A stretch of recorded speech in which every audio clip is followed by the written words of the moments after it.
and welcome to the 131st episode of Congressional Dish. I'm your host, Jennifer Briney. If this is your first time listening to Congressional Dish, this is a show that has evolved over time. But basically, every episode is going to have something to do with Congress. I started this podcast reading all of the bills that passed the House of Representatives, realized that was impossible. And so now at this point, I'm just telling you the stories that I'm discovering by paying attention to Congress that I feel that aren't getting covered enough in the mainstream media. Now, right now, I'm recording this on, Friday, August 12th, and Congress is on their summer vacation. They're going to be gone until after Labor Day.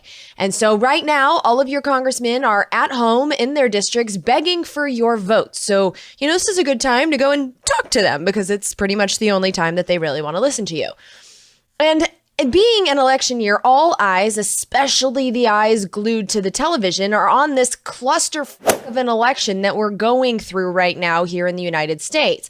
But there's some really big news that affects all of us taking place in Libya that is being almost completely ignored. And so today, because no one else is talking about it, I'm going to tell you about Libya. Now, Libya is a country in northern Africa. It's Egypt's next door neighbor to the west. And Libya was regime changed in 2011 by us and our friends, specifically the French, the Italians, and the British, and we used the NATO military that all of us share. Now, for almost a year in 2011, we waged war on Libya's dictator, Muammar Gaddafi, until he was literally pulled out of a hole in the ground and violently killed by a mob. That was our victory. And then after we helped install a government that would basically do what we want, we started bombing Syria. And so with Syria on the target board, Libya was pushed aside. Except that when we left Libya, we left a country without a real government. And in the chaos that followed, ISIS moved in. And so ISIS went to the northern coast of Libya, and actually most people live on this northern coast, and they took over a territory in the city of Cert. Cert is in between Libya's two major cities. There's Tripoli in the west, and then there's Benghazi in the east, and then there's Cert right in the middle. And that's where ISIS set up camp. And so now, since the first government that we picked for Libya failed, surprise, surprise, Libya is now trying on a shiny new government. And this government was handpicked by the United Nations, and this is called the Government of National Accord, or GNA for short. This has existed since December of 2015. This has existed for less than a year.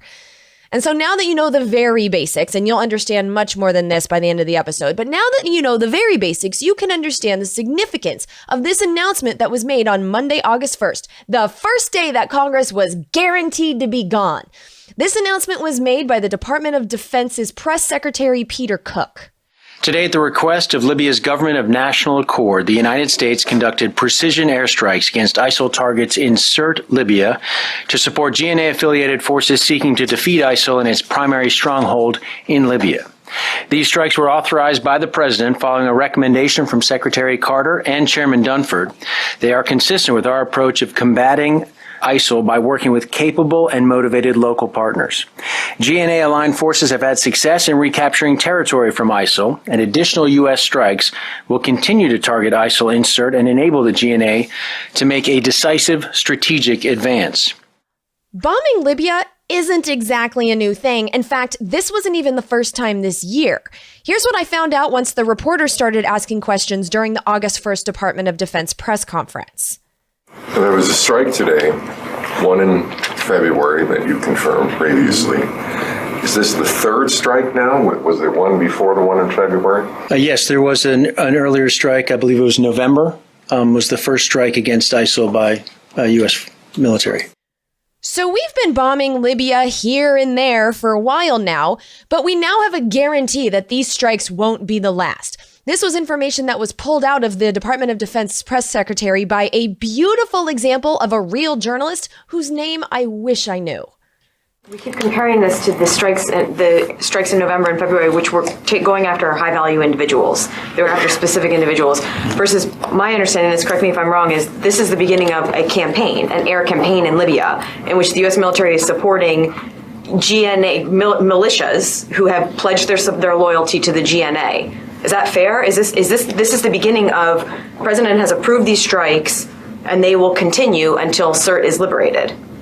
They will continue as long as The GNA is requesting But they this. don't have to put in a request every single time. There is now this blanket authority that exists for the U.S. military to strike when the GNA puts in a request. These requests will be carefully coordinated with the GNA. This all originates from GNA requests for assistance, and the president has given the authority for us to carefully consider those requests. Okay, but just to be clear, because I think comparing this to these two previous strikes that were going after individuals, each one, it sounds as if these were strikes that were carried out today, and that's the end of it. But this is the beginning of an air campaign over Libya, correct? We are prepared to carry out more strikes in coordination with the GNA if those requests are forthcoming.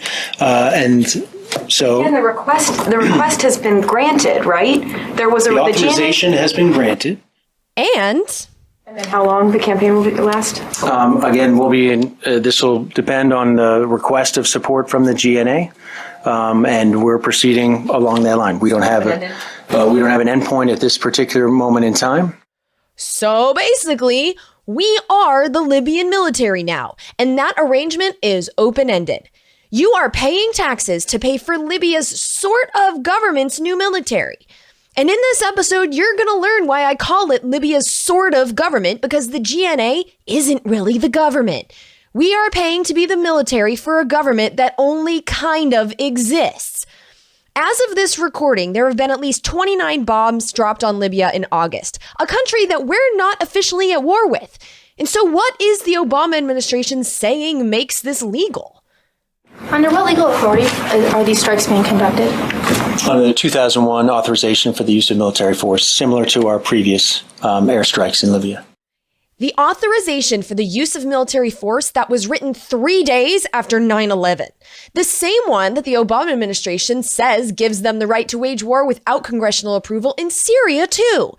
This is the authorization for the use of military force that says, quote, "The president is authorized to use all necessary and appropriate force against those nations, organizations, or persons he determines planned, authorized, committed, or aided the terrorist attacks that occurred on September 11th, 2001, unquote, which Libya did not do, and neither did Syria, and neither did ISIS for that matter. And so here we are in another illegal war during the Obama administration, the administration that was supposed to give us change from the W. Bush years. And when it comes to the Obama wars, we already looked into the history of Syria to try and understand our goals there, and I discovered that the goal in Syria is regime change. We're trying to overthrow President Bashir al-Assad, and if you want details and my proof, listen to episodes 41 and 108. And now we're back in Libya, the place that we had previously regime changed in 2011 when we helped overthrow the government of their dictator, Muammar Gaddafi. We pulled that regime change in Libya before I started Congressional Dish. We bombed Libya for most of 2011, and Congressional Dish started in 2012. So I knew very little of what went on there and why. In fact, in one of my more stupid social media moments, I remember making fun of Michelle Bachmann because she thought Libya was in Africa, which makes me stupid because it is. But that's how little I understood about Libya at the time. That's how basic I was in 2011. But 4 years of studying the shenanigans going on this planet later, I'm more skilled at connecting the dots. And I think I finally understand what the hell we did in Libya, why we did it, and why we're back there illegally bombing that country again. And so here's what I think we're up to in Libya. Here we go. To get started, I think the obvious question that we need to ask first is why Libya? Why do we care about Libya at all? And I think the obvious answer here it's one word. It's oil. Oil and natural gas supply 97%. That's an actual stat. I'm not exaggerating. 97%, according to the Congressional Research Service, of the Libyan government's revenue. And so fossil fuels are just about the only internationally desired product that Libya has. Here's Claudia Gazzini. She's the senior analyst for Libya at the International Crisis Group. She was testifying to the Senate Armed Services Committee on March 3rd. Libya, as you know, is an oil-rich country, but over the past 2 years, production of crude oil has plummeted because of attacks on oil fields and oil terminals. The drop in oil prices has forced the country to run a deficit of up to $3 billion a month. And this has rapidly drained the country's reserves of foreign currency, which are now between $50 and $60 billion, less than half of what they were just 2 years ago. So after we regime changed, fighting within Libya cut the oil flow, and now the country's going broke, which is understandable since most of their money comes from oil. Here is testimony from a June hearing in the Senate Foreign Relations Committee. The witness was the State Department's Special Envoy to Libya, Jonathan Weiner, and he was answering questions asked by Senator David Perdue of Georgia. I think that the problem is not so much pumping it out and losing it. There's still room for further exploration and further development, as it is the problem of too much money going out and not enough coming in, where the IMF has said to us, for example, there is no solution, no reforms they can take if they're not producing their oil. Their debt situation is already in the crisis level. They're in a very difficult economic situation right now as a result of not pumping their oil. They should be pumping 1.5 million a day. They've been pumping less than 400,000 a day. Last week I talked with the head of the petroleum forces and said, you've got to turn the oil back on. Now he's now supports the government of national accord. His forces have been fighting to get rid of Daesh. And I think that oil is going to be turned on. It's absolutely critical. There are forces in the West, the Zintan, that have shut down 440,000 barrels a day because some of their concerns have not been met. And does ISIS, since that's such an important economic issue, I'm sorry to interrupt. Yes, sir. But does ISIS pose a threat to that oil production, even if they could turn it up? To the production, yes. To exploitation, probably not. The pipelines run north-south, south-north. And they are not really exploitable in Libya in the way they've been exploitable in Iraq. Daesh did attack the oil crescent area and destroy some terminals, some areas where oil was being stored at the terminals. And that's probably reduced their capacity some. But it's quite limited damage at this point. One of the things that's really impressive about the efforts against Daesh in the Cert region and the Oil Crescent region is it's begun to push them away from their ability to threaten Libya's future oil production. And so that's a significant development. So surprise, surprise, one of the goals in Libya is to get the oil pumping. There's no question about it. But what was a surprise is that ISIS, or Daesh, this boogeyman has a lot of names, but what was a surprise is that they aren't that big of a threat to the oil. So while oil is a factor, it can't be the only one. And so I'm positive, after obsessing over this for the last 2 weeks, that this all goes back to us regime changing in 2011. To understand why we're fighting now, we really need to understand why we fought then. Because although oil is a factor, there were other factors. This is a story that's bigger than oil. So let's start this story with a brief history of Libya, because to understand where they're at now, you kind of have to understand where they've been. And so Libya has spent a good chunk of its existence as a colony of different empires. It was a part of the Roman Empire, and then it was part of the Ottoman Empire. And then in 1911, it became an Italian colony when it invaded Libya, saying, "We're going to liberate you from the Ottomans." Libya remained an Italian colony until it was finally granted its independence from Italy after World War II, because after all, Italy was a World War II loser and it lost Libya in 1947. 4 years later, Libya became actually independent when on Christmas Eve 1951, it was released from British and French oversight. At that time, a new constitution was established with a federal system of government with central authority vested in King Idris. King Idris was officially in charge of Libya, but as a part of the deal that gave them independence, the US and the British were allowed to keep military bases in Libya. The US operated an Air Force base called Wheelus Field outside of Tripoli, and it served as a very important strategic air command base, and it was the center for military intelligence operations in the 1950s and 1960s. At one point, it was the largest US base outside of the United States, so we liked this base. And so everything was relatively hunky-dory until 8 years later in 1959, when oil was discovered in Libya. And we realized that Libya was going to be filthy rich. And that's when King Idris started being a dick. Because in 1963, King Idris replaced the federal system with a unitary monarchy, further centralizing the royal authority and guaranteeing his own family's power, well, forever. But while the oil discovery had led to greedy moves by the king, it had also made the country less dependent on money earned from allowing the US and the British to have their military bases in Libya.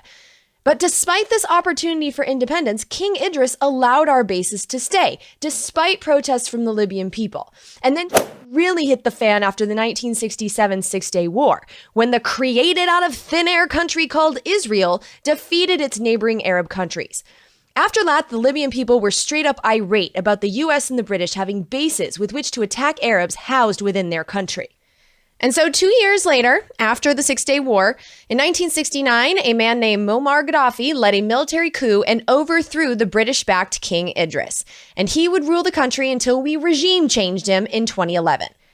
Now, at this point, we have to stop and take a look at the big picture because this story doesn't make a lot of sense without understanding the situation both then and now on an international level. You see, after World War II, the winners of the war, so leaders from the US, Britain, France, etc., the group of countries that collectively are referred to as the West, well, they set about creating a new global economic system that the entire world is supposed to eventually adhere to. The idea behind it is that if the whole world is trading together, there will be no more world wars because every country will have a selfish reason, an economic reason, to care that the other countries stay intact. Basically, we all end up on the same team, and so we don't fight each other. Now, at the top of this system are the World Bank and the International Monetary Fund. These were created right at the end of World War II and are both headquartered in Washington, D.C. The third piece is the World Trade Organization. Now, this was meant to be created at the same time as the other two parts, but it wasn't actually completed and didn't literally trump our domestic laws until President Bill Clinton signed us into it in the 1990s. To get more background on how the World Trade Organization became a thing, listen to episode number 102. But the short and incredibly simplistic explanation of how this system works is that the World Bank is, well, the bank. And the World Trade Organization acts as kind of a judicial branch. It's home to the Investor State Dispute Settlement System, which allows corporations to sue governments over laws that limit their profits. And then the third piece is the International Monetary Fund, which is the loan shark. The International Monetary Fund lends huge amounts of money to broken countries to fix their infrastructure and to keep their basic government services up and running. But these loans are so big that the IMF knows that these countries can never repay them. And so when the country can't repay the loan, the IMF demands that the country sells their infrastructure to the corporations to profit from. This is the code name privatization. And the IMF also demands that the country changes their economic laws to match that of the global economic system. We call these economic reforms. But now here's the thing about creating a global economic system. In theory, it might be a good idea. Because after all, especially now that we have the internet, the people of this earth are interconnected in a way that we've never been before. And so we need some kind of rules to manage this global society. And these organizations, I guess, are as good as any to be the enforcers. But it matters who writes those rules and what those rules are. And the rules that have been written, which are being written in the form of trade agreements as I speak, these rules have been created with just about no input from the people of the world. Now, at this point, I've done a bunch of episodes on the Trans-Pacific Partnership, which is a trade agreement that has been in the making the whole time I've been doing Congressional Dish. And it's a great example to show you how undemocratic the creation of this economic system has been. And you can learn all about the Trans-Pacific Partnership and its various stages of its shady existence in episodes number 52, 53, 60, 95, 96, 114, 115, and 116. I may be a little bit obsessed. But it is fact that the creation of this global economic system is undemocratic. Our elected representatives are not part of the process at all. And so if you're not writing the global rules and your elected representatives in Congress aren't writing the global rules, who's writing the global rules? Well, for lack of a better word, they're being written by elites. This rich club of people who never interact with people like you and I unless we're bringing them hors d'oeuvres and cocktails. And as a result, we've ended up with a system that definitely benefits the elites of the Western world, who make their money on the boards of directors of multinational corporations and through their stocks and bonds. They're the shareholder class, and this new system, designed by them, works great for them. The stock market keeps hitting all-time highs.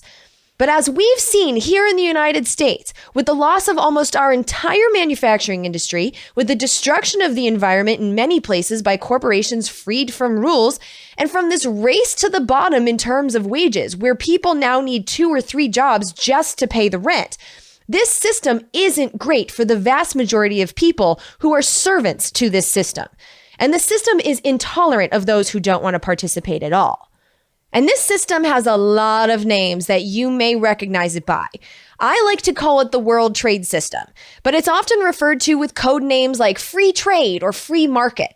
It's also attached to a few isms like neoliberalism and neoconservatism, and it's also called capitalism. But the main point is that no matter what you call it, these labels are masking what the system is actually doing in practice, what it's actually doing in real life. And what we've witnessed from their 70 or so years of trying to implement this system is that in practice, in reality, their system of rigged trade puts multinational corporations at the center of everything, often to the detriment of the local people who live in areas where corporations extract resources, whether those resources are natural, like oil, gas, water, minerals, or human, in the form of our time, our work, our labor. And the whole point of creating a global economic system is that everyone on the globe is supposed to participate, or at least let the market be free to take whatever it wants and get the hell out of its way. And so, in a global system like this, if you're not a willing participant or at least a silent bystander, and therefore with us, you are an enemy. Either you're with us, either you love freedom and with nations which embrace freedom, or you're with the enemy. There's no in between. And Gaddafi's Libya wasn't with us. He wasn't with us right from the start. Remember those military bases that King Idris let us keep in Libya despite the will of the people? Well, when Gaddafi took power in 1969, he wouldn't let the US or the British keep our bases that we had had there since World War II. By 1970, we had to abandon Wheelus Air Force Base. And fun fact, Wheelus Air Force Base is now under a new name, Libya's International Airport. On top of that, the new Gaddafi government also pressured foreign oil companies to renegotiate their contracts in a way that gave Libya more control over its own oil and more of the money. And an even bigger sin, some British and US operations were nationalized. Now, in a global economic system where the goal is to privatize as much as possible, nationalization, which is when a country like Libya tells a company, sorry, but this is ours and we're going to own it and operate it and profit from it ourselves, well, that is definitely not allowed. And as if we needed this cherry on top, Gaddafi's enemy status was further cemented in the 1970s when Gaddafi was one of the leaders who succeeded in convincing the international oil cartel, OPEC, to cut oil supplies to the Western countries, which led to shortages that resulted in people in the United States only being allowed to fill up their precious cars with gas on certain days. With that move, Gaddafi established himself as a real world trade enemy. And he didn't stop there. Gaddafi, obviously, was not down with the idea of integrating his country into the world trade system. And in 1979, he restructured the Libyan economy so that workers, arranged in so-called people's committees, had more control of their own local economies and production. He wanted to move away from the model that all of us in the world trade system live under, the wage slave model, where owners pay non-owners to complete tasks and generally do not share the profits with them. Gaddafi's economic system, outlined in a 33-page paper called the Green Book, was one where everyone was essentially an owner of what they produced. So instead of rich people being the shareholders, the workers were kind of the shareholders. And when implemented, it created a country that functioned on small, family-run businesses. The following is a clip from a really interesting 2008 BBC documentary, which I've linked for you in the show notes. And the host is interviewing Carl Reuter, who is the director of the British Council on Libya. Is this new culture of the shopkeeper truly organic? And would you say that one week they might be running a crepe shop, the next week they decide it's not working and they're selling Belgian chocolates? Yeah, I don't think they're actually planning that far ahead. I think what they're actually doing is setting up a crepe shop and then seeing how it works and having a very realistic view of whether it's got potential. And they fly it as a kite, and if it's not reaching a couple of 100 feet very quickly, they'll think of something else. And you've hit the nail on the head when you talk about the family, because what's actually happening is that all of these new little micro-enterprises are opening with minimal capital. I mean, with no credit facilities, no collateral to borrow against. It's little pockets of money kept in Tupperwares in somebody's kitchen. And there may be 40, 50, 60 people from an extended family who are invested. No structures, no agreements, no paperwork. It's all done on a handshake. It's all done on family honor. And if it flies, it flies. If it doesn't fly, then they'll try something else. And this small business-oriented country didn't let the big businesses in. The following is another clip from that 2008 BBC documentary, and the host is talking to us from inside the international airport that used to be our military base. The first time I came to Libya was 1999. The sanctions had just been lifted. There was a slow but steady trickle of entrepreneurs coming into this country to seek new opportunities, and there was no mobile phone network. Aside from this feeling of complete isolation, the most striking thing about the place was the complete and utter absence of global mega brands. And for an international airport, you could say it's still rather barren. So the mega brands, the multinationals, were kept out, which of course the world traders didn't like. But there's more to it than that, because under Gaddafi's new system, the people, at least most of them, seemed to thrive. When Gaddafi took power, life expectancy in Libya averaged 51 years old. That was in 1969. By 2011, it had rose to 74 years old. People were living 23 years longer. That's huge. And a huge part of the reason for this is that Gaddafi used the oil money to provide universal health care to all Libyans. That's right. In Libya, there was no insurance. There were no co-pays. There were no coverage denials. None of that. Healthcare was treated as an essential government service because everybody needed it. And the result was that people were healthy and lived a lot longer. Libya also had no issues with the rent being too damn high because the housing was considered a human right.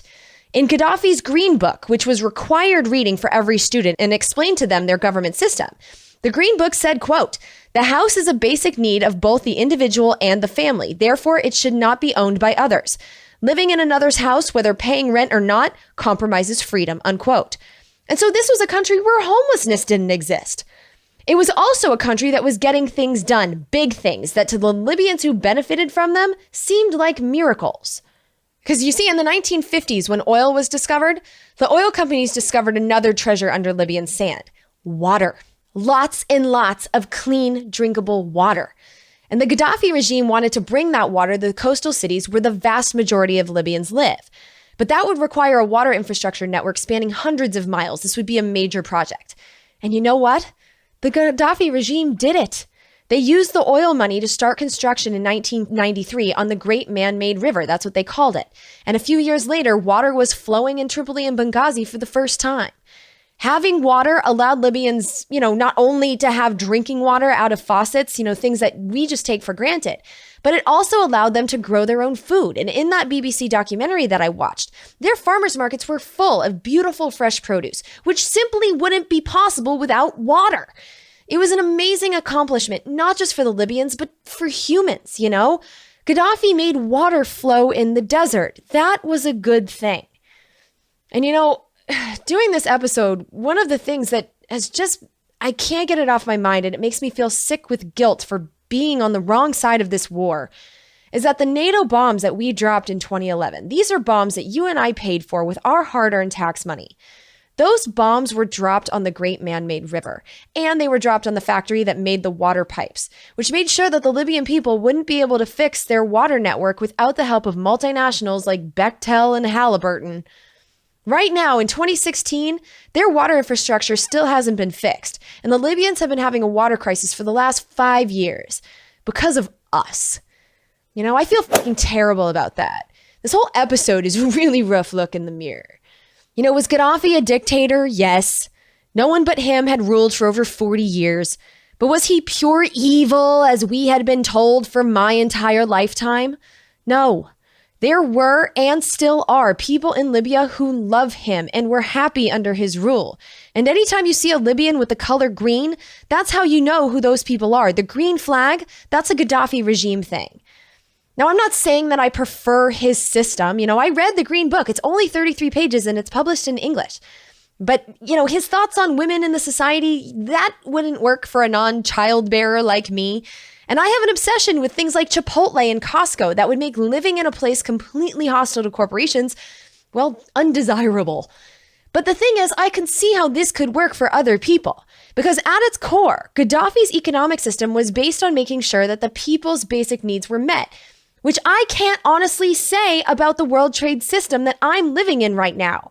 We have a horrendous health insurance system, which bankrupts people all the time. And I see hordes of people that are homeless in San Francisco and Oakland all the time. You know, these problems that we have here prove that the world trade system is not based on ensuring people's basic needs. And the Gaddafi system, it was different for sure, but different doesn't always equal bad. But it was bad for the people enacting the world trade system. You know, what would happen if us peasants saw a successful system outside of the world trade system that was working for people? Would maybe other countries consider implementing that system too? Well, the answer is yes, and they were, and Gaddafi was leading them. In 1999, around the same time that the World Trade Organization was created, the African Union was created at a meeting called the Cert Extraordinary Session.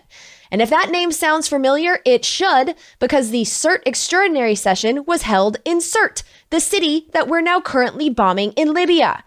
Cert is also Muammar Gaddafi's hometown, and the meeting was held there because Muammar Gaddafi was one of the founders of the African Union.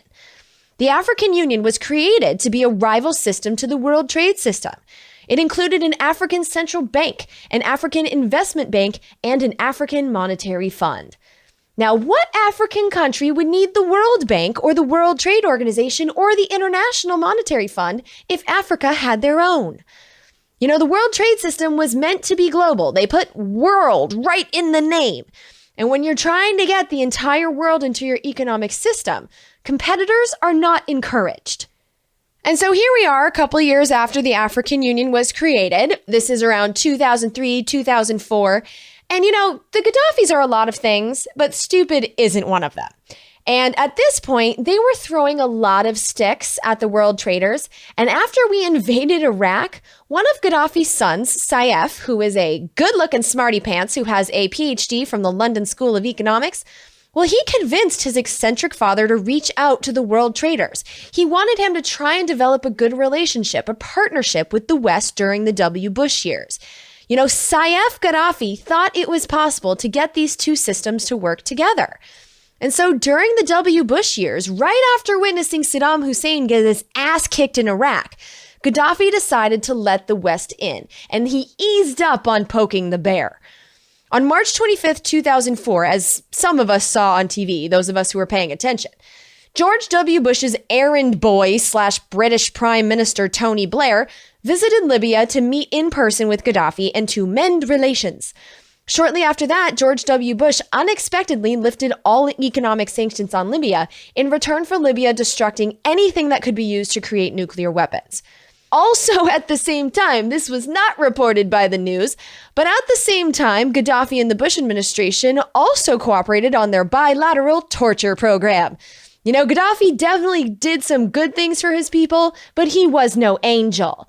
But yeah, Human Rights Watch confirmed that the United States and Great Britain sent Gaddafi's political opponents back to Libya to be tortured upon request. And in return, the CIA was able to torture and imprison its own victims in Libya. Yay for cooperation.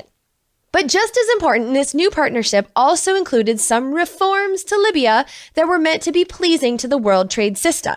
This is from that 2008 BBC documentary.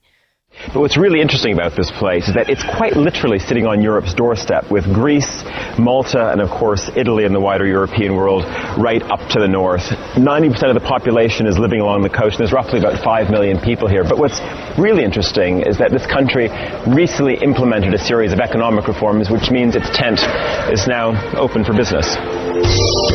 Tony Blair's visit in 2004 with that extraordinary meeting in a tent signaled that Libya is now open for business. Sanctions were lifted in 1999, the Lockerbie case settled. Libya renounced its weapons of mass destruction in 2003, and the big foreign oil companies are back and competing for licenses to explore. As well as plans to privatize hundreds of state-owned enterprises, laws restricting advertising have also recently been reformed. So, oil companies were in, government was being privatized, and advertisements were allowed to defile Libyan walls. And the world traders had even bigger plans for Libya. This is also from that documentary. One of the other new things Libyans are being encouraged to try for the first time is to invest in a newly established stock exchange. Because the market can't be free where the market doesn't exist. And the market wanted in Libya. In the following clip, the host of the BBC documentary is speaking to a Libyan specializing in his country's new advertising industry. And on the international side, who's really pushing to come into this country right now? I think everybody. Really? Yeah. telecommunication, motors, you know. We have, for example, we have BMW now and Nokia. This is our main clients. The big question that interests me, and I'm quite sure preoccupies the minds of the people in charge of Libya and its future, is how the country will cope when those media barbarians, the big brands, and their delivery channels push down the doors and flood in. Make no mistake, 5-10 years down the line, the present brand-free Libya will be unrecognizable. Having traveled down many high streets for this series, I think Libya should treasure the culture of small business that makes its towns unique. This laboratory for the non-brand should think twice before it takes the plunge. And it turns out that they did think twice. Cautious to begin with about allowing the West into their country, things didn't feel any better when in 2006, the United States created AFRICOM, the United States Africa Command, which would be responsible for all U.S. Department of Defense operations in Africa. And this was troubling because the United States military and the NATO military are the muscle for the world trade system. Countries that don't go along willingly and change their rules as dramatically or as quickly as the world traders like end up piles of rubble. So even though at this point Libya was cooperating with the West, not all of Africa was, and the creation of AFRICOM signaled that the eye of the world trade system was shifting Africa's way. Now, Gaddafi's clearly noticed this, and he used his power in the African Union to try and shut down the militarization of Africa by getting the other members of the African Union to refuse to allow AFRICOM to host bases in their countries. Because after all, this was a strategy that had helped Gaddafi rid his country of Western militaries before.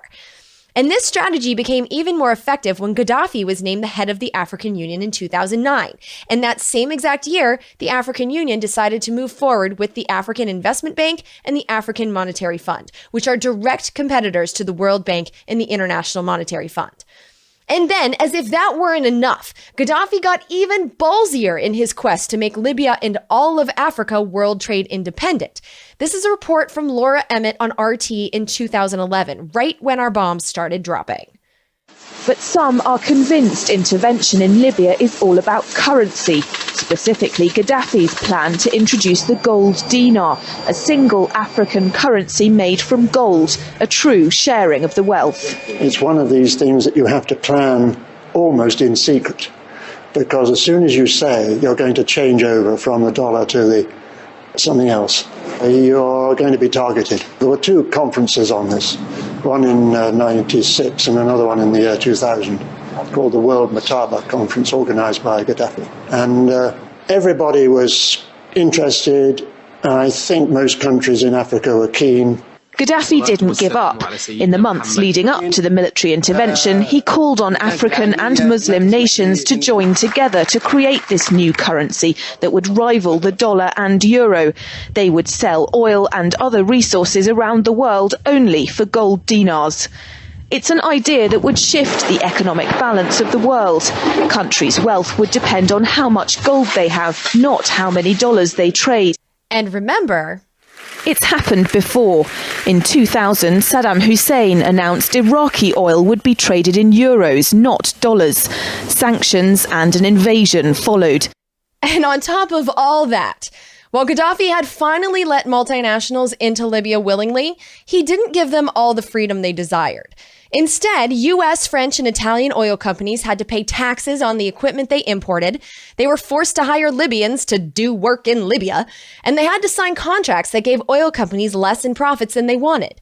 Contracts the companies signed because Gaddafi played hardball and said that he would nationalize the oil and gas sector again if they didn't like his terms. In an amazing email released on New Year's Eve by the State Department from Hillary Clinton's secret email server, and then deleted by the State Department and reposted by WikiLeaks, we learned that the wishes of these oil companies were a main motivating factor in the NATO decision to regime change in Libya. In this fascinating email, which of course I have linked for you in the show notes, Hillary Clinton received an intelligence briefing from Sidney Blumenthal, a journalist and one of Clinton's most trusted advisors. And this email came in right around the time we began launching bombs. In the email, Sidney Blumenthal discussed the French motivations for launching a war against Gaddafi, because it's important to understand here that unlike Iraq, the United States wasn't the main aggressor this time. That was actually the French and the British. The New York Times recently published a 2-part expose on how the Libya decision was made within our government. It's called the Libya Gamble, and again, that's linked for you in the show notes. It's a fascinating read. But basically, President Obama didn't really want to do it, and neither did Defense Secretary Robert Gates. It was then Secretary of State Hillary Clinton / the woman who was running to be the next commander-in-chief who convinced our current president to get involved in Libya because, as the New York Times reported, quote, she warned that the French and British would go ahead with airstrikes on their own, potentially requiring the United States to step in later if things went badly, unquote. So it was the French and British administrations, which, by the way, are leaders of the World Trade System, along with Hillary Clinton. These were the people that were pushing for this particular regime change. And Hillary's support was basically to back up the French. And Sidney Blumenthal's email to Hillary explained why. Now, I have to tell you that nowhere in this email does it say a word about saving the Libyan people from slaughter, which is the bullshit reason that we were told that the bombings were taking place. Instead, the email said that the French President Sarkozy's plans were driven by A, a desire to gain a greater share of Libyan oil production, B, to increase French influence in North Africa, to C, improve Sarkozy's internal political situation in France, ew, D, provide the French military with an opportunity to reassert its position in the world, and E, to address Sarkozy's advisors' concerns over Gaddafi's long-term plans to supplant France as the dominant power in Africa. So, in early 2011, we began the process of regime change, along with France and Britain using our joint military NATO to do the bombing. In theory, it ended on October 20th, 2011, when Muammar Gaddafi was pulled out of a sewer where he was hiding in Cert. He was pulled out by an angry mob who then beat him, raped him with a bayonet, and finally killed him. No matter what you think of Muammar Gaddafi, that's a savage way to die. Also killed were 2 of Gaddafi's sons, but one of them, Saif, who is the smarty pants with a PhD, he was captured by a Libyan militia and imprisoned but allowed to live. Gaddafi's wife was able to flee the country. So now, with the Gaddafi family shattered, Libya's government was destroyed. The regime was changed. We had our victory. The death of Gaddafi accomplished basically all of the World Trade System goals. The resistance to AFRICOM, which you know is our military setting up camps all over Africa, that resistance was squashed. AFRICOM is now operating all over Africa. It has a major military base in Djibouti, along with dozens of little bases that AFRICOM pretends don't exist. They call these temporary facilities, and they're literally located all over Africa. An investigation by Tom Dispatched counted U.S. military operations occurring in 49 African countries in 2013. Ending Gaddafi also squashed the threat to the dollar. It remains the only currency that people are using to buy oil. And last, Gaddafi's experimental economic system is now gone. Now, this should have allowed a new government to be installed that would allow the multinationals to finally have access to the Libyan people, land, water, and oil. And there were some immediate moves that initiated Libya into the World Trade System. Immediately upon the destruction of the Gaddafi government, before any elections took place, the Libyan puppets for their NATO suppliers created a new national oil company to replace the one that was controlled by the Gaddafi family, and they created a central bank, which is a key ingredient of a World Trade System country. This was a huge decision which the Libyan people were not allowed to have any part in making. And so after the oil and the money were integrated into the World Trade System via the new oil company and central bank, the plan from there was to quickly hold elections so the Libyan votes could legitimize NATO's hand-picked government, and that would make Libya open for business again. And less than a year after Gaddafi died, Libya held those elections and elected a West-friendly new government called the General National Congress, which ended up failing in everything it had to do. It failed to disband the militias, who are the gangs with guns that were operating in towns all over Libya. Yeah, those were not disbanded. The new government failed to reopen and functionally operate any government agencies. And it also failed to make the desired political and economic reforms into law. So in 2014, we tried again, this time creating and electing a House of Representatives in Libya. And this is one of the governments that exists in Libya today. Yes, there are more than one. The House of Representatives is governing out of the eastern part of Libya and has sort of teamed up with another big power in eastern Libya, the Libyan National Army, which is commanded by a pretty fascinating dude. The guy in charge of the Libyan National Army is General Haftar. He was one of the guys that helped Gaddafi overthrow the king in 1969. After that, Gaddafi put him in charge of a military operation in Chad that failed. And after that failure, Gaddafi basically told him to piss off. After that, Haftar and Gaddafi were enemies, and Haftar then spent 20 years trying to overthrow Gaddafi from his home in Washington, D.C., right down the street from Langley, which is also known as the CIA headquarters. Because of this, Haftar is widely believed to be a CIA spook. And when we regime changed in Libya in 2011, guess who was one of the guys who helped us on the ground? That's right, the CIA's longtime neighbor, General Haftar. But in a shocking turn of events, after the regime change, General Haftar became a power-hungry troublemaker. He went on TV and told Libyans to resist the first government, the one that was invented by Libya's Western invaders. And now he's cooperating with the second government, the House of Representatives, which is refusing to recognize the third government that we're trying to replace the elected House of Representatives with. This third government is the Government of National Accord, the one that is using the U.S. military as its own. The GNA was invented by the United Nations in December, and there's not a damn thing about it that's democratic, unlike the House of Representatives, which was elected by the Libyan people in some way. But despite the fact that our previous bombs were in support of the House of Representatives and probably CIA spook General Haftar, we have definitely switched sides and we are definitely on Team GNA. This is from a June hearing in the Senate Armed Services Committee, and the person you're about to hear is Lieutenant General Thomas Waldhauser. He is currently the Director for Joint Force Development for the Joint Chiefs of Staff, but he is now the nominee for AFRICOM Director, and John McCain likes him, so I'm pretty sure he will be the next AFRICOM Director. We have two significant objectives for the United States. One is to get the Government of National Accord up and running, and the second is to disrupt Libya, disrupt the Isil inside Libya. So prop up a UN puppet government first, stop ISIS second. Gotcha. But how does that look to Libyans, this UN-invented government? Is that a concern? Well, it was a concern to Senator Bob Corker in March when he spoke to Fred Wayre, who is a senior associate for the Middle East program at the Carnegie Endowment for International Peace. And this hearing took place the day after Wayre had returned from a trip to Libya and testified to Congress. Speaking of special operators, right now it appears there's a wide variety of foreign special operations forces on the ground in Libya. Both U.S. and Europe have bold plans for supporting the GNA.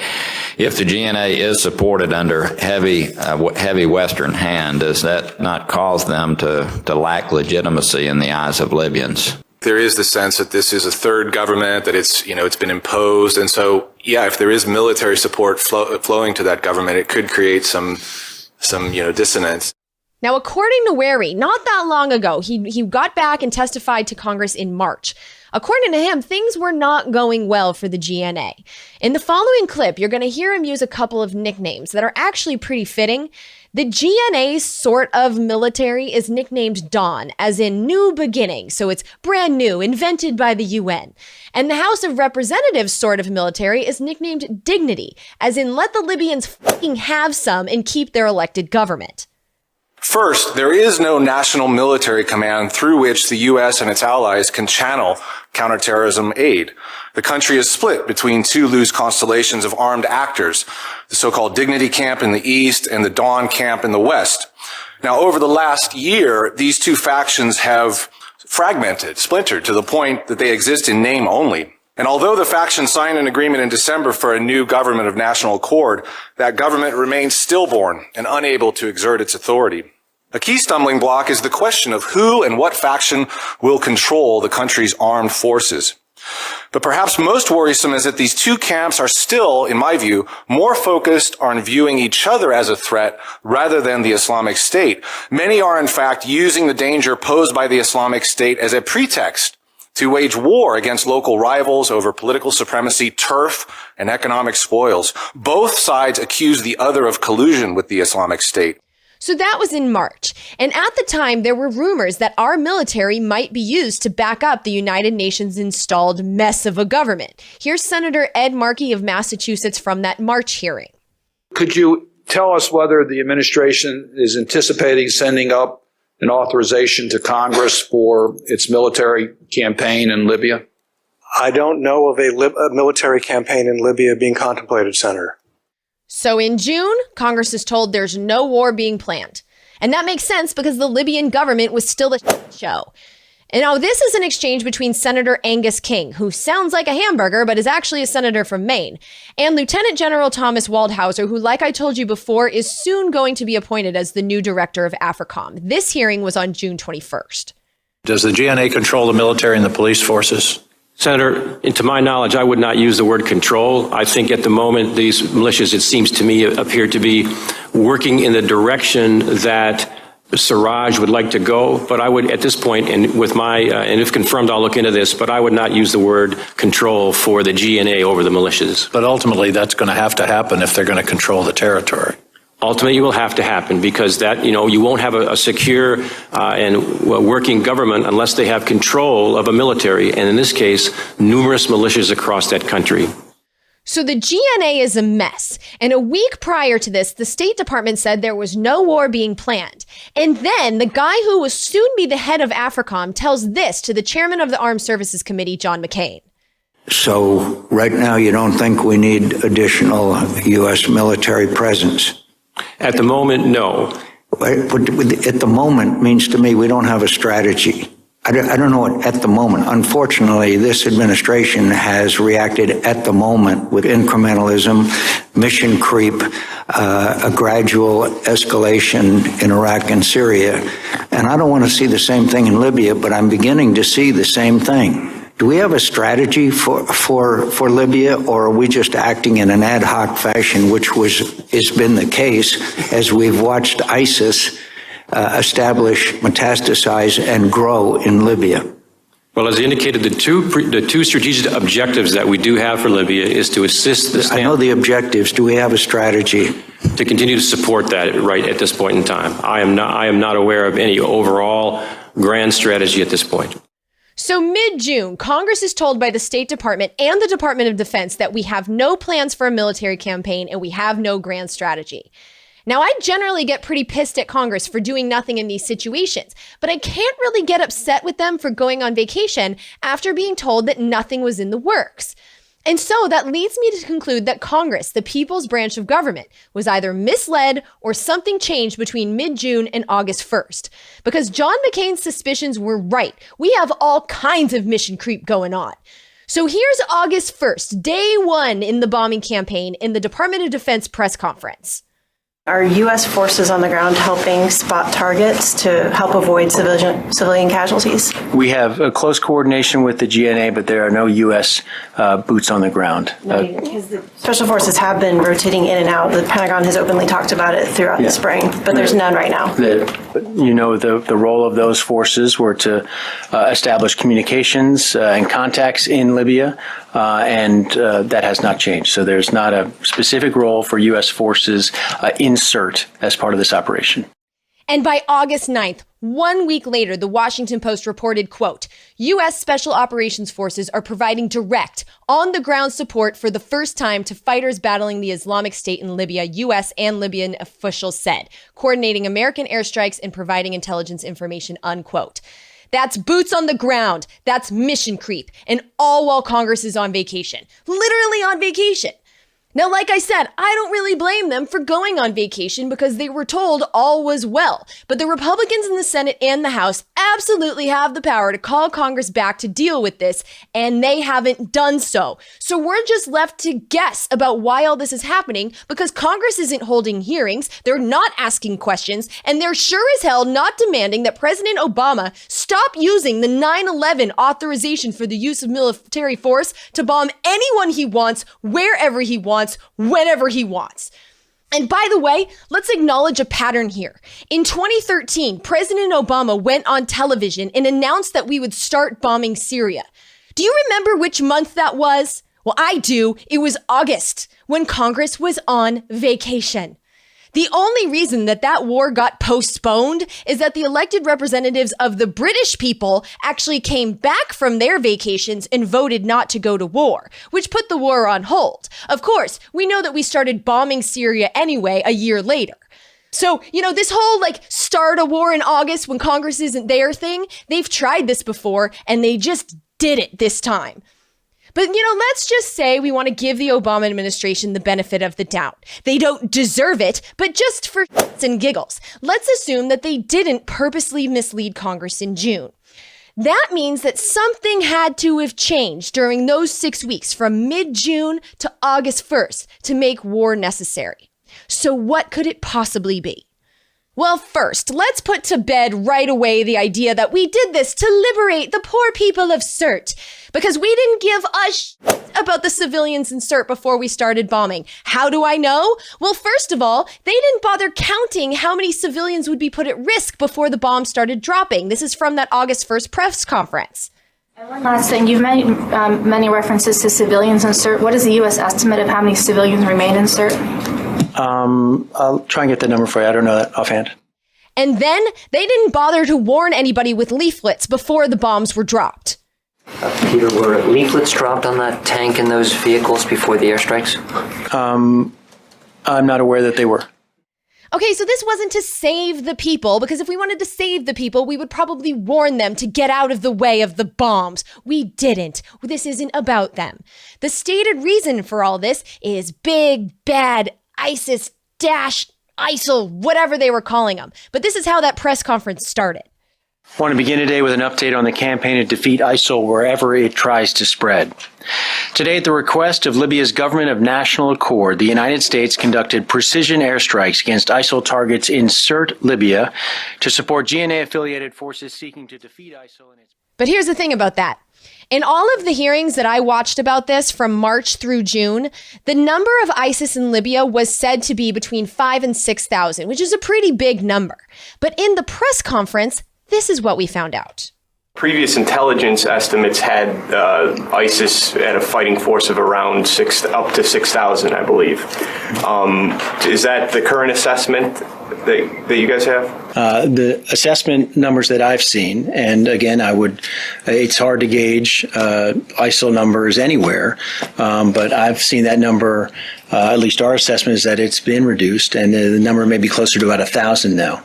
1,000 in Libya altogether? Or? In Libya altogether. Okay. And lastly, I'm sorry, that's specific to Cert, but that's the predominant area where ISIL has, in terms of geography, is occupied. So, got it. So ISIS's numbers have gone way down. Whatever the Libyans, whether it was the UN phony baloney government or the Libyan National Army or both, whatever they were doing, it was working. And so we know this wasn't about saving the Libyan people. And we know that whatever the locals or contractors or whoever the hell who was in Cert fighting ISIS, we know whoever those people, whatever they were doing, we know that was working because ISIS went from 5,000 to 6,000 to 1,000. And we also know that Congress was told in June by military commanders that no military campaign was anticipated. So what changed between mid-June and August 1st that caused a campaign to be launched?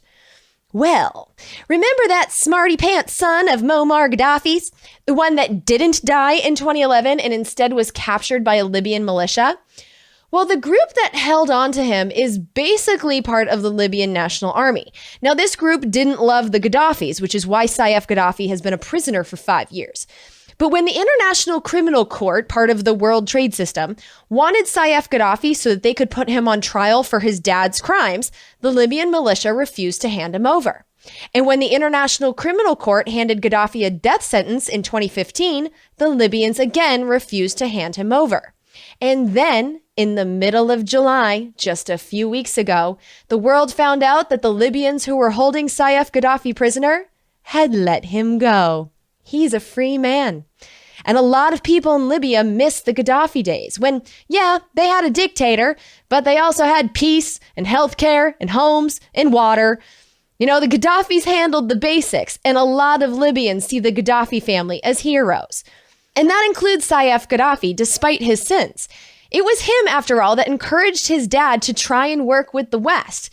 he convinced his dad to give up their weapons program and let the multinationals into the country, something that is considered a big mistake. And he admitted it as his fault to the Libyan people in a very famous June 2011 interview on RT. At this point, NATO had been bombing Libya for over 3 months, and Saif al-Gaddafi was getting blamed for it. The interview is a fascinating one. It's 30 minutes long, and I've linked to it for you in the show notes. But here are a few highlights, starting with why he believes NATO was trying to regime change in Libya.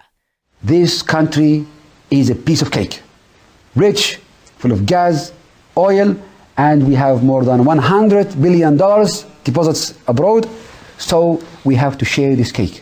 That's it. And we have to get off Mr. Gaddafi because he's the only obstacle between us and the cake. It's as simple as that.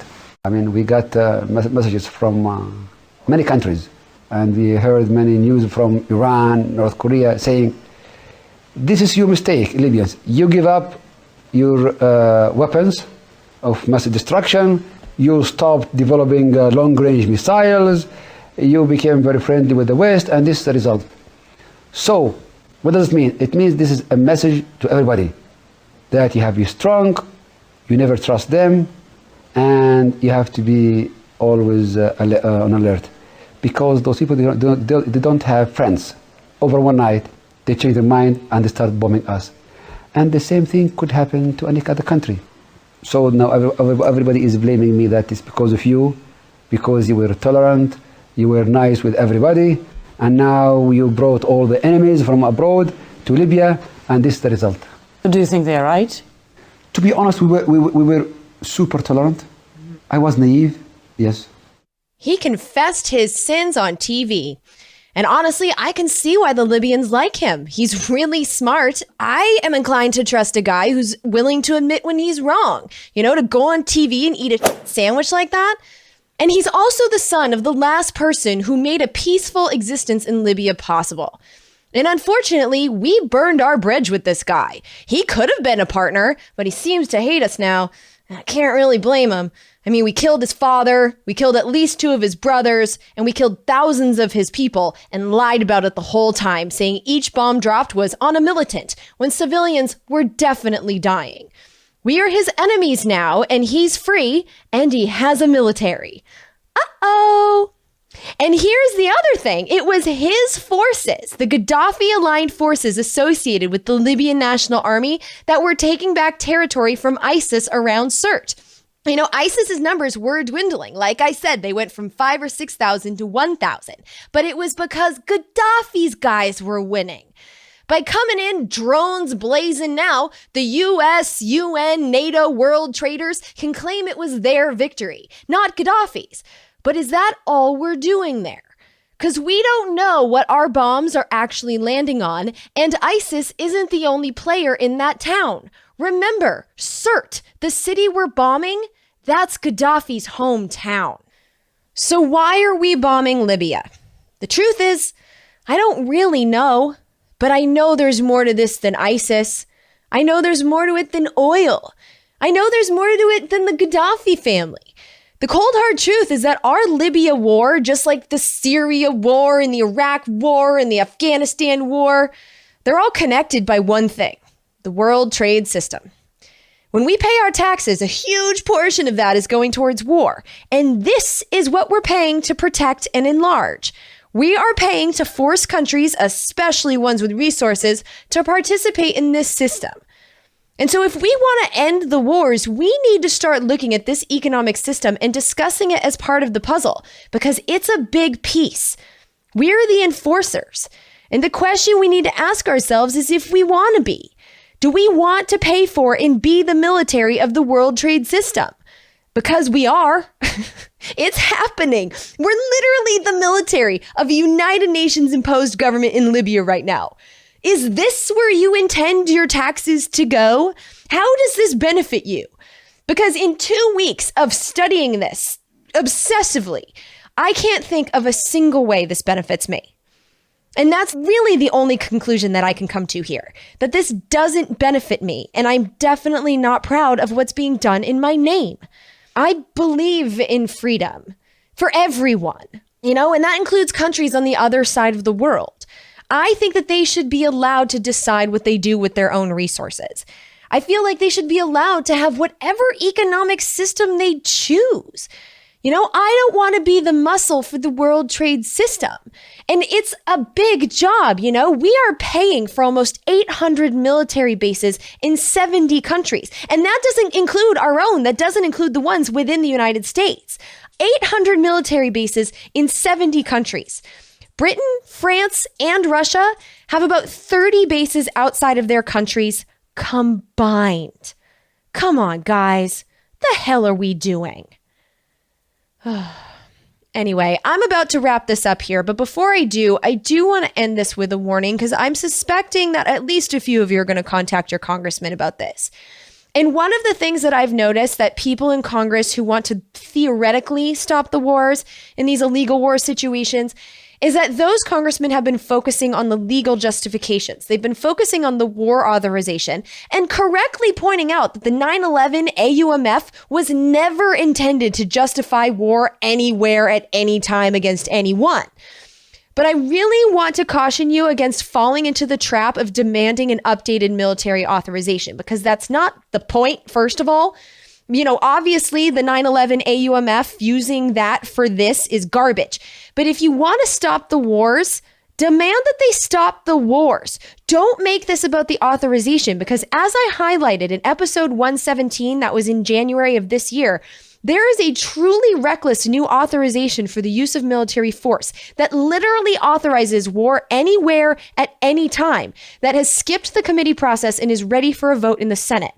So if you call your congressman and you make this about the authorization, that's the one we might end up with, which is even worse than the one we have now.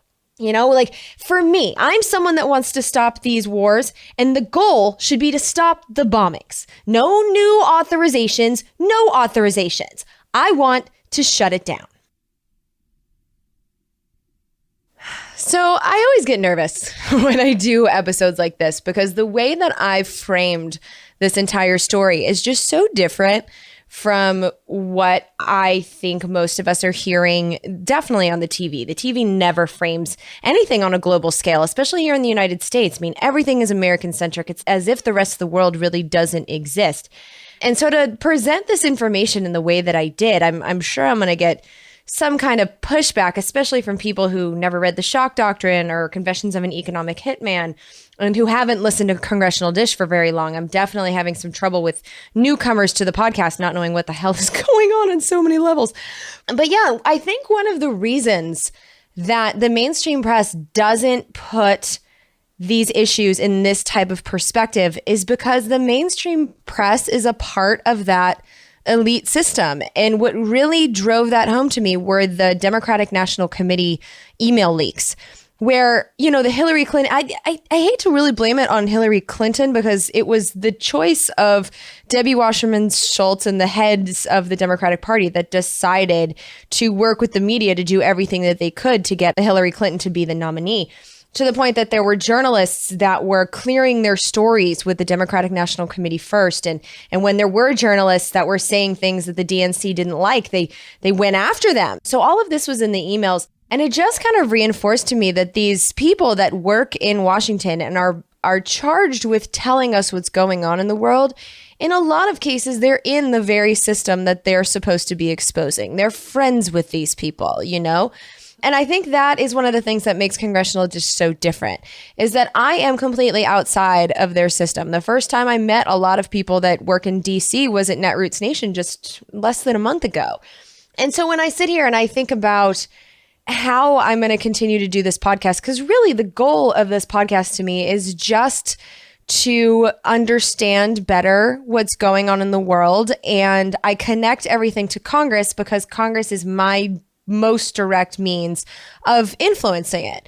And so that's really at its heart, that's what Congressional Dish is. I'm just trying to put more attention on Congress and how we can use Congress to change the things that we're unhappy with. And a big part of this is that I am outside the system, and a big part of that being possible is my funding model, which is the value for value model. And just so you guys know, I'm not without advertisements because I can't get them. In fact, I just turned down another advertiser. But the reason that I don't accept advertising is because advertising is a part of that system. The way that journalism is being funded right now is there are people that are getting their money from the same exact corporations that are trying to take over the world using this world trade system. And these same companies, like CNN, MSNBC, Fox, all of these people that you see on the news, their paychecks are dependent on those advertisers not pulling out their funding for the shows. And you also have to keep in mind, especially in an election year, that a lot of the money that goes to these media companies is coming from the candidates themselves. So anytime you see a commercial for Hillary Clinton or Donald Trump or, Gary Johnson, Jill Stein, it doesn't matter. Anytime you see a commercial for those people, you should remember that TV station just got paid, or that radio station just got paid, or that newspaper just got paid by that candidate.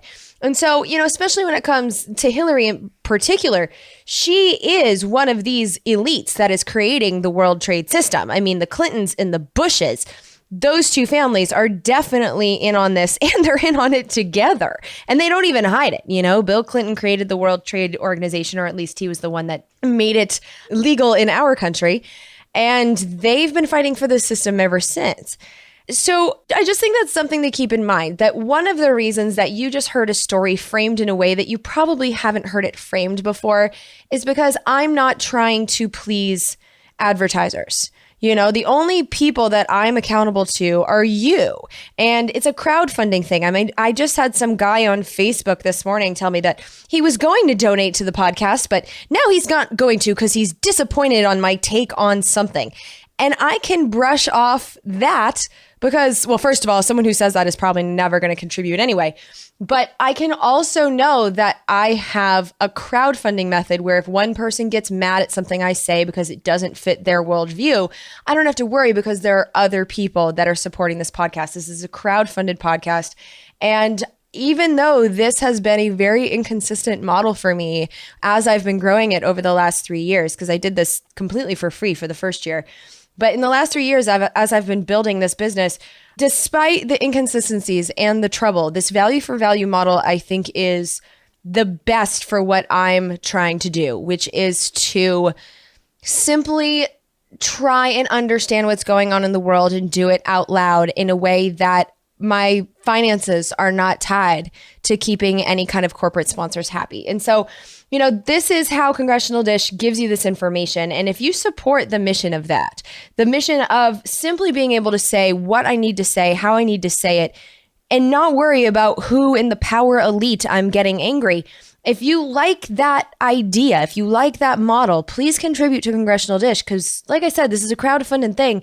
I need the crowd. I need you guys to contribute and make this a successful model, not only for me, but also to prove to others that this can be successful. There's a lot of people that are graduating college right now that want to go and do journalistic things, and they want to find a way to do it without the influence too. So it does help me to talk to them when I meet them and say, yes, this is a way to be successful. And so every time you contribute to Congressional Dish, you're helping not only the podcast, but you're also helping the bigger picture of funding journalism, if that's what you can call this, I guess we can. But you're funding journalism in a way that's just not corrupted. And there's no other way for me to do this.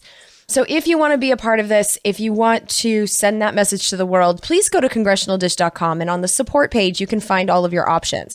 I can accept contributions through PayPal, and there are people that are setting up subscriptions. So the subscriptions help every single month. That's how I budget. That's how I hire help. The subscriptions are key. And then you can also contribute an amount of your choosing anytime you want to with PayPal.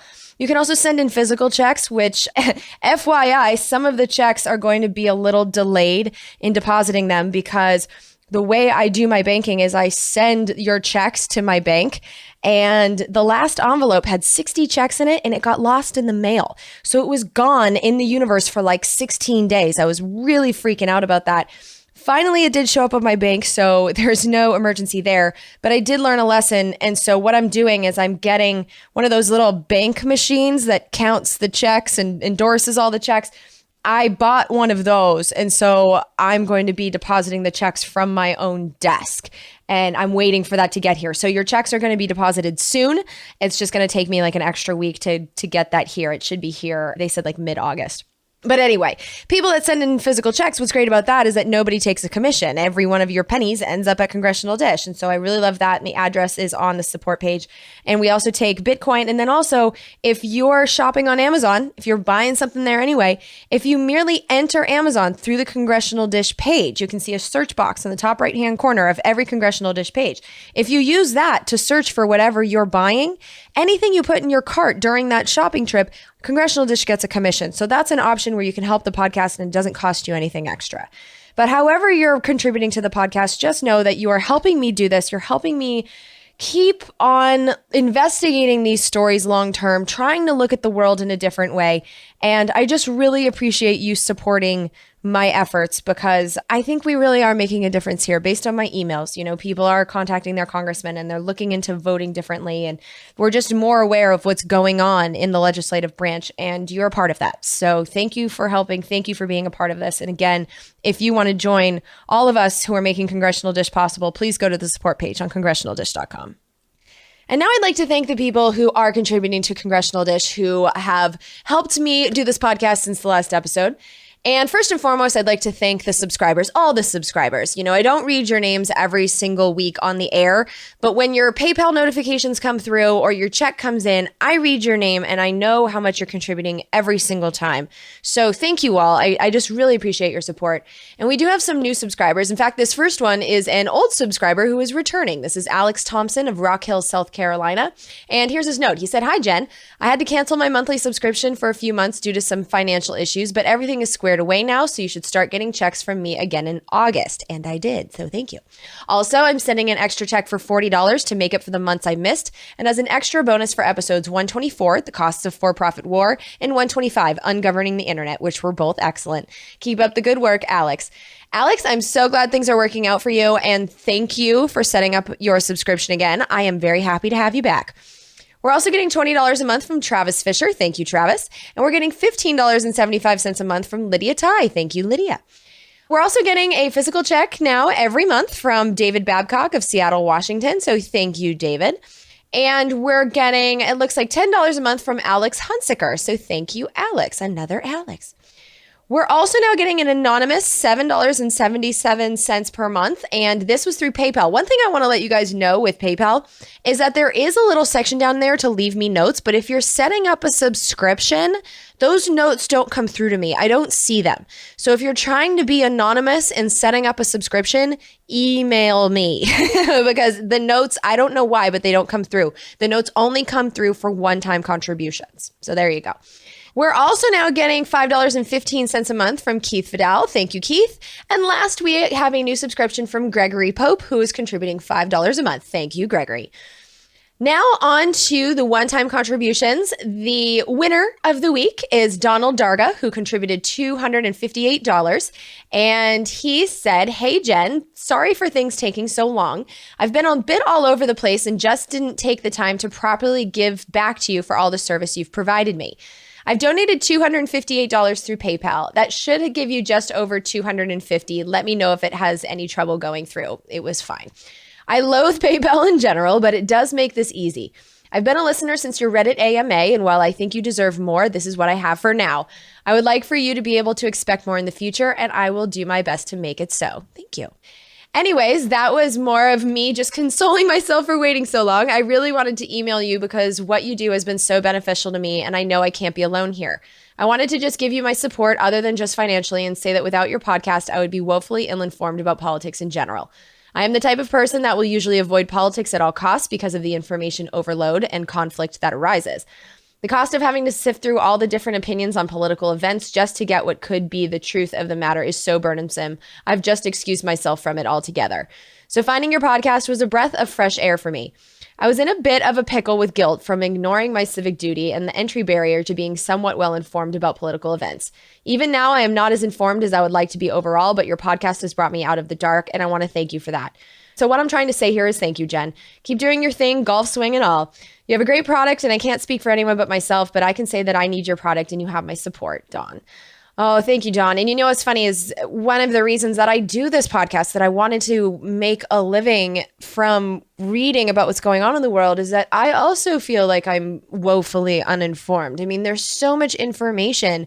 It's almost impossible to suck it all in, you know? So I'm really happy that I'm able to take the things that I'm finding and repackage it for you. This Libya stuff just really blew my mind.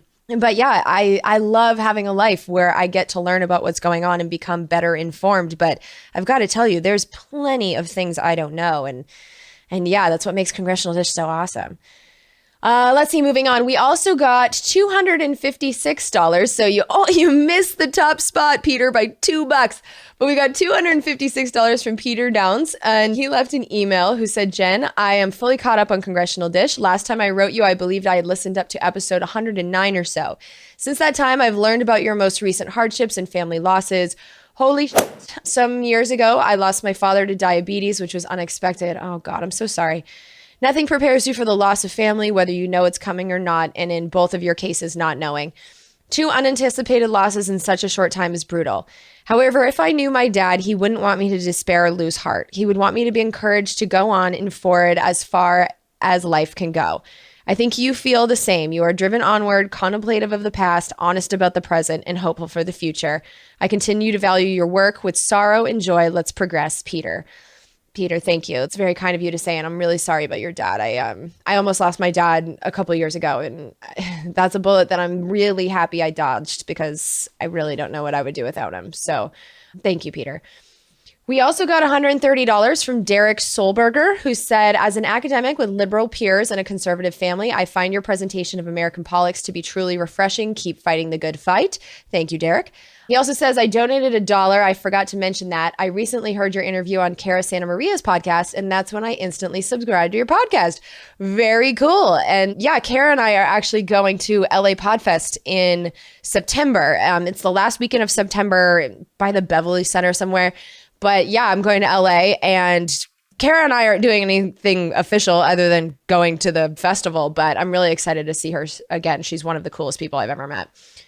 Let's see. We also got a $125 from my good friend Victor Kitt, who said this is an extra $100 plus a subscription for $25 to help cover those internet expenses. Oh, thank you very much. And my money situation has been a damn mess lately. If you guys want me to go on a quick tangent, I had bought a $500 gift card for someone and had it sent to my house, and somehow it got intercepted in the mail, activated, and used. Now, obviously, I didn't use it.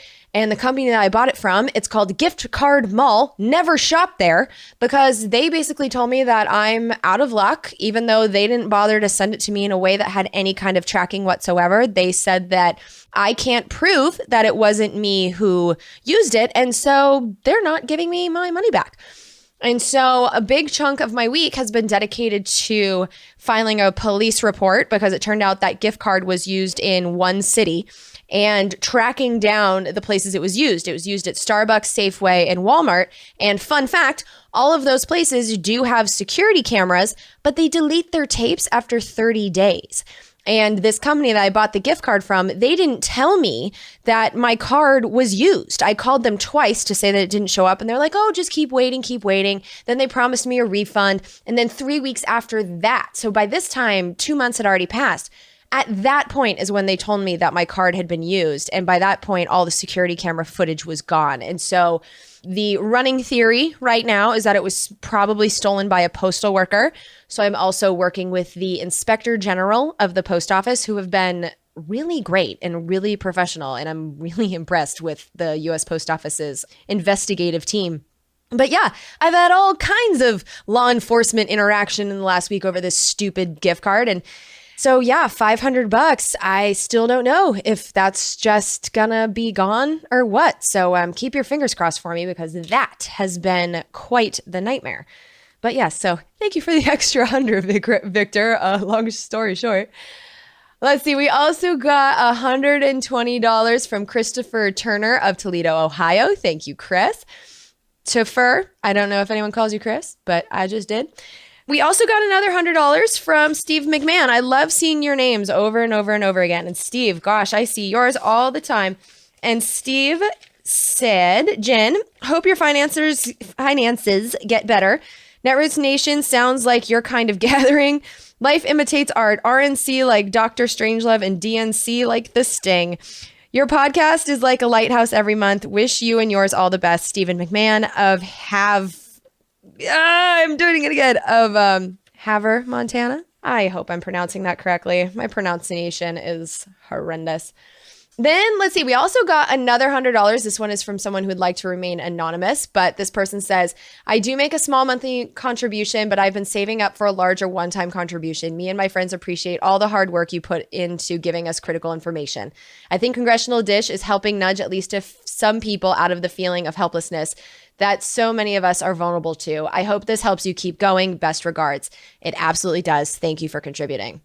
We also got $50 from Ken Chapman, another name I've seen before, who said encloses a check for $50 as a contribution to keep Congressional Dish, or as I say, keeping the congressional critters' activities in the light.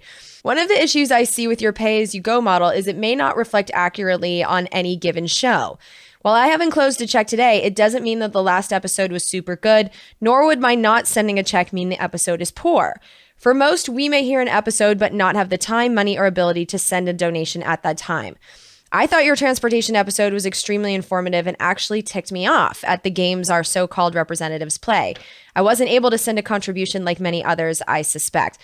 You know, thank you for saying that, because you're right. You're calling me out on it. I absolutely blamed the drying up of contributions on that episode, but maybe, I know that you guys binge listen to the show. Maybe that had nothing to do with it.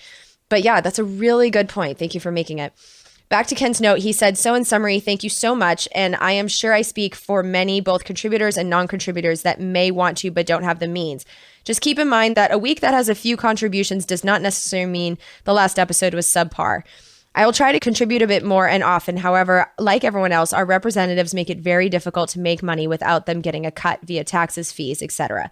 To be clear, I don't mind paying taxes if they go for social good, not politicians' pocketbooks or corporations. Wait, are they the same thing anymore? Keep up the great work, Ken Chapman. You know what?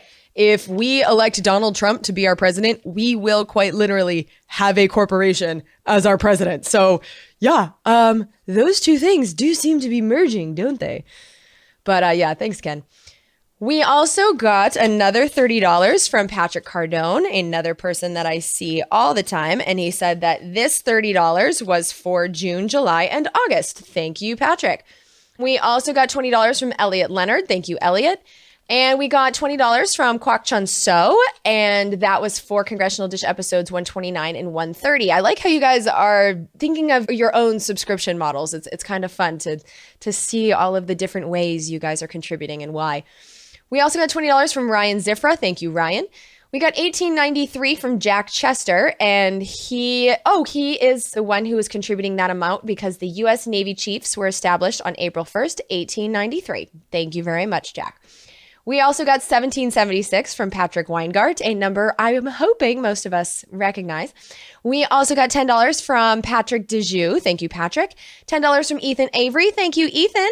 $10 from Paul Farrell. Thank you, Paul. And I love to see this name. We got $5.24 from Bud Johnson in another pretty card. And this one says, hey, Jen, CD130, keep the bash up of the TPP toilet piss pot. Bud. He also drew me a happy face. Thank you very much, Bud. Yeah, I'm definitely on this TPP thing. I'm not going to stop paying attention to this trade agreement stuff because, this whole episode, I think, is a culmination of 4 years of my eyes being open because before starting Congressional Dish, I had no idea about a global system of anything. I mean, I knew the World Trade Organization existed. I had heard the name.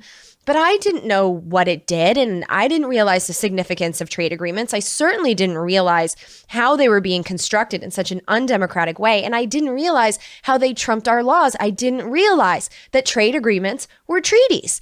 I mean, it seems so basic now, but it's not basic at all. And it's really through Congressional Dish. It's through these times that I'm looking through what's going on in Congress, and a congressman says something about it, and I say, what is that? And it just opens up this whole new door to me of information that I get to chase down. And that's one of the beautiful things about paying attention to Congress too, is that they legislate every subject. And so I have learned so much just by watching Congress about things that in some ways have nothing to do with Congress. I mean, the Trans-Pacific Partnership doesn't fall into that category, but I've learned about food safety and environmental things, and I've learned about country of origin labels, and I've learned about, fracking and all this environmental stuff, and I've learned about Wall Street regulations and banking and housing, and it's amazing how many things Congress has to legislate, how many things they have to be informed about. It's just, it's a beautiful subject. I just love watching Congress. Even if I had to stop doing Congressional Dish, I would never stop paying attention to Congress. I'm just learning too much. Okay, I'll stop babbling. We also got $5 from Mario Soto. This is his second contribution. And last, we got $5 from Richard Donia. Thank you, Richard. And then we also got 2 more Bitcoin contributions. We got one worth about $1 and another one worth about $1. So thank you to both of those who contributed in Bitcoin. And in case you haven't figured it out, yes, Congressional Dish takes Bitcoin. And then before I end this, I got a follow-up email from David Hollingshead, who contributed a while back, but he sent in a follow-up email that I think he wanted on the podcast. And so I am going to read you most of it right now. It says, I just wanted to let you know why I contributed $60 to your podcast. It's the same as I paid in a combined yearly subscription to a few other favorite podcasts, which was $5 a month. I went with a one-time payment just for the rest of the year, and will probably end up starting a subscription in January of $10 per month, though it's easier for me to just submit one lump sum for the whole year. Hey, whatever works for you. It doesn't matter to me. Back to his note, he said, I currently pay $10 a month for the Young Turks just to hear a jank rant for the full first hour, 5 days a week. Just as a comparison, though, you might be worth more to me. Oh, and I can't wait to see you on the Young Turks. That is not happening. I don't think any of them know who I am, but I would love to. I've said that a few times. So if you guys want to reach out to Jank for me, I would definitely love to meet everyone at the Young Turks. I'm a big fan. Back to David's note. He said, however, I'm dismayed at the contribution drop after you announced the $5,000 grant you received, and I think you deserve twice that much per month to research and report on congressional bills and related info, watch C-SPAN obsessively, and hire another researcher to help this info get translated to the average American in an easily digestible way so we can understand what our Congress people are legislating through their bills that they barely have time to read or understand or care about themselves. I think you were born for this. I do too. If I had $1 for every dingleberry in these bills, I could probably fund your podcast. Oh my God. If I had $1 for every dingleberry, I'd have a lot of dollars. Back to his note, he said, I'd give you $1 million a year if I had it, but I have to keep increasing my productivity while watching your wages stagnate and our Congress people legislate us into indentured servitude. I hope the listeners will understand that it doesn't matter if you get the $5,000 a month you ask for. It's that our efforts get you as much traction as possible on this information train as it can get, because we all know we need it more than these corrupted campaigns and lying campaigners where so much of our money is being laundered through. I currently have given more money to your effort this year than to any politician. Thanks for being amazing. Your work has shocked me and enlightened me and shown me dark corners in the light of day. And it needs all the support it can get. It's truly unique and absolutely necessary. Thank you for saying those things, David. And I just really appreciate that. I don't contribute ever to politicians because I don't think that it's necessary anymore. If they want to reach me, they have the internet. Anyone can put a video up there. And if there's a name on my ballot, that's how I do my research. I do it through the internet. And I think most people do the same.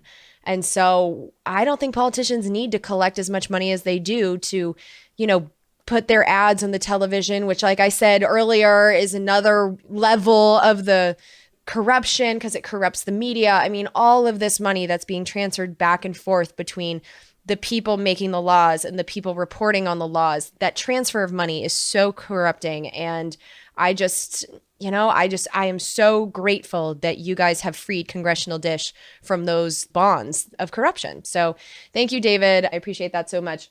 And then last, before I wrap up here, I did receive 2 books that I'm pretty excited about. One of them was from Michael Reeves. He said, enjoy your gift. And the gift is a book called Energy Victory by Robert Zubrin. And it says, winning the war on terror by breaking free of oil. And you know, this is such a timely book for me to read or to receive while I'm doing this Libya episode, because really, Libya, like I said in the episode, 97% of their money comes from oil. And that's why, you know, the world trade system wants that particular country to be controlled. I mean, aside from all the Gaddafi stuff of setting up a parallel system and all that, but we're still involved in Libya because of the oil. The French certainly made that obvious.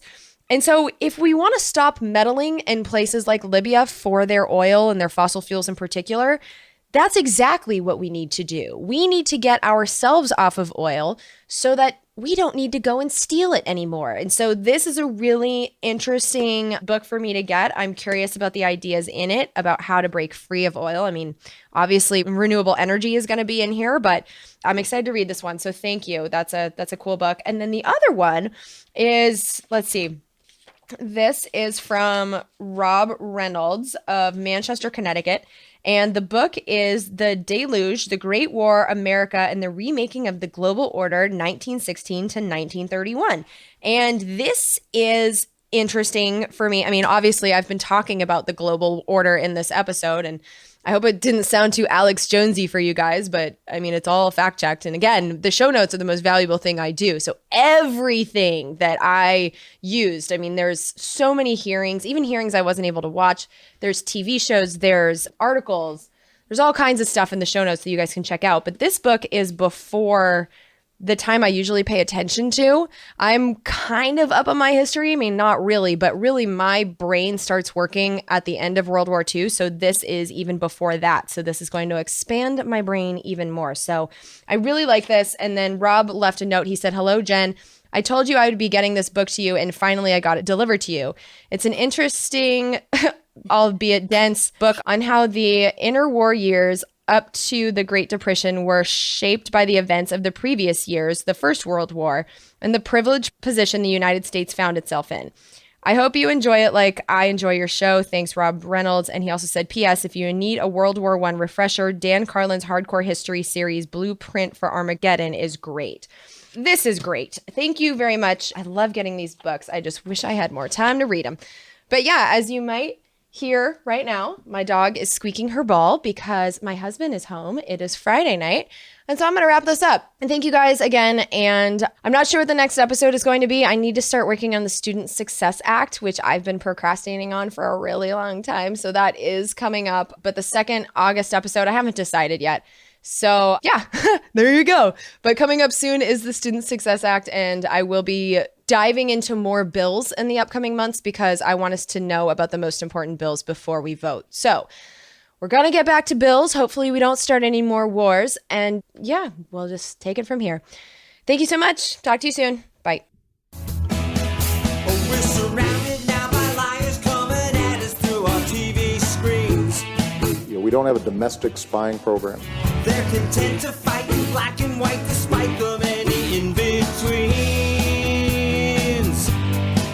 We got a president who plays with the facts. And then he waves a flag to cover his tracks. As if a lie is alright, if the end will justify the means. Now we are so damn tired of being lied to. The polar ice caps aren't going away. We don't think we can deny it anymore. You can stick to your story if you think it flies. But we're not keeping quiet anymore. We are so damn tired of being lied to. Government jobs consume the profits of the private sector. We don't think we can deny it anymore. You can stick to your story if you think it flies. But we're not keeping quiet anymore.